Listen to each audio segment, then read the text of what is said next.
Lab টেকনিশিয়ানকে রামধুলাই করে টানতে টানতে চৌধুরী বাড়িতে হাজির করলো কম্পাস। কম্পাসের কাছে ধুলাই খেয়ে মুখ খুললো ল্যাব টেকনিশিয়ান। রিপোর্ট বদলানো দায়ে অ্যারেস্ট হলো মুক্তি। কম্পাস ধারাবাহিকে দেখা যায় কম্পাস যতই আলাদা করে সেনাপতি এবং অখিলেশের স্যাম্পল টেস্ট করুক না কেন, স্বাধী নামে মেয়েটি ব্রিটে করে কম্পাসের সাথে, যার কারণে জিতে যায় মুক্তি এবং সাময়িকভাবে মুক্তি ওই নকল রিপোর্টটা দেখিয়ে সবার সামনে প্রকাশ করে সেনাপতি অখিলেশের সন্তান।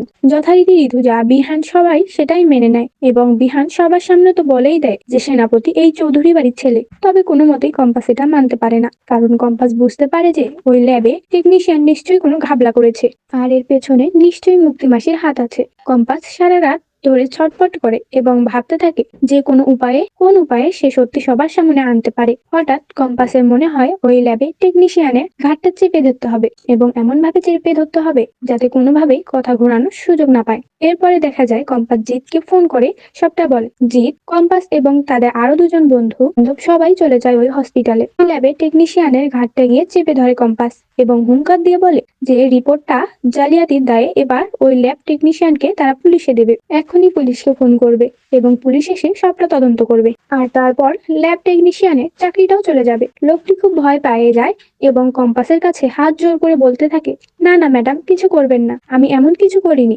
কিন্তু কম্পাস হুঙ্কার দিয়ে বলে, হ্যাঁ আপনি করেছেন আর তার প্রমাণ আমাদের কাছে আছে। প্রয়োজনে আমরা আবারও টেস্ট করাবো। আর তারপর আপনি কি অবস্থা হবে তা বুঝতে পেরেছেন তো? আপনি নিশ্চয়ই টাকা খেয়েছেন আর টাকা খেয়ে আপনি এসবটা করেছেন। মাঝখান থেকে আপনি আপনার চাকরিটাও হারাবেন। তাই ভালোই ভালোই বলছি, সবটা স্বীকার করুন। ল্যাব টেকনিশিয়ান ভয় পেয়ে যায়, কম্পাসকে বলে, ম্যাম ম্যাম আমি সব স্বীকার করছি। আসলে আমি কটা টাকার জন্য রিপোর্টটা বদলে দিয়েছি, কিন্তু আপনি আমার চাকরিটা খাবেন না। প্রতিষ্ঠানে আমি চাকরি করি, আপনি প্লিজ এখানে কাউকে কথা বলবেন না। কম্পাস ল্যাবের টেকনিশিয়ানকে বলে, ঠিক আছে, আপনাকে এই শক্তিটা স্বীকার করতে হবে এবং চৌধুরী বাড়ির সবার সামনে স্বীকার করতে হবে, তাহলে আপনার চাকরিটা খাবো না আর কাউকে কথা বলবো না। তবে ভুলে যাবেন না, এটাই আপনার জন্য লাস্ট ওয়ার্নিং। এরপর যেন কোনো কাজ আপনাকে না করতে দেখি। লোকটি সুযোগ পেয়ে খুশি হয়ে যায়। কম্পাসকে বলে, ঠিক আছে ম্যাম, আপনি যা বলবেন, যেভাবে বলবেন আমি সেটাই করব। বলুন কোথায় গিয়ে স্বীকার করতে হবে, আমি বলবো।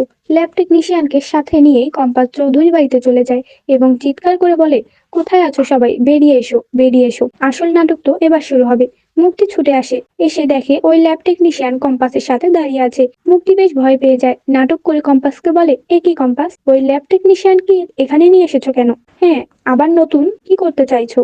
আমার ছেলের সাথে কিন্তু অখিলেশের ডিএনএ ম্যাচ করে গেছে, তাই আর কোনো কথা হবে না। কিন্তু কম্পাস হুঙ্কার দিয়ে বলে, খবরদার খবরদার মুক্তি মাসি, কোনো কিছু বাধা দেওয়ার চেষ্টা করবে না। এই ল্যাব টেকনিশিয়ানকে টাকা দিয়ে তুমি রিপোর্টটা বদলে দিয়েছো, নকল রিপোর্ট বানিয়েছো, এবার সেটা উনি নিজের মুখে স্বীকার করবে। এই বলে ল্যাব টেকনিশিয়ান বিহানকে বলে, হ্যাঁ স্যার, হ্যাঁ আসলে আমি কটা টাকার জন্য এই কাজটা করেছি, আপনারা আমাকে ক্ষমা করে দেবেন।